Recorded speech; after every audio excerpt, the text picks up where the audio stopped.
What's up, caveman? So today we're going to talk about your inside and outside movement if you find yourself in a fight. A lot of people talk about your side-to-side movement, which is important because you're going to use it moving in and moving out.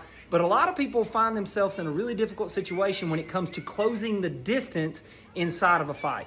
So it's really hard to close the distance if you find yourself at a disadvantage and your reach is much shorter than your opponent's. If you haven't watched the slip video, we talk about how to learn how to slip. I would highly encourage you to go back and watch that because you're going to use it in this video. Okay, so I want you to pay attention. If you're my opponent and I come moving in with punches like this, look at my head.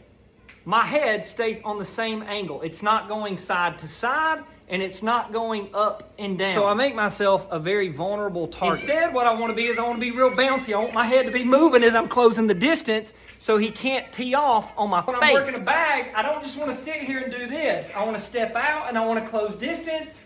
I want to move out. I want to move around the bag, right? I'm moving around.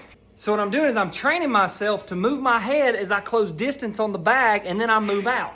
Then I move in, then I move out. Eventually, I even start to learn how to throw punches and move my head off the line as I punch. So I'm here, I throw a jab, my head goes down, and then I throw an overhand right, my head comes over here to the left. A ton of people in the UFC and boxing matches, it looks like a wild punch, but it's not. What they're doing is they're moving their head off the line, and they're bringing this overhand right around their guard, and they're catching them on the chin, right? So if the guy's guarding like this, and you dip down, and he looks down to it, and I go slip, and as I slip, I go whoop, I bring my overhand right up and over his guard, and I clock him right there in the chin. So that's what I want to work on today. I want you to be on the bag. I want you to move in, move out.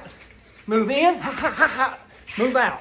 And as I move in and out, I want to move around, right? Boom, boom, I'm moving back out. Come to the other side, boom, boom, and then I move out. Caveman out.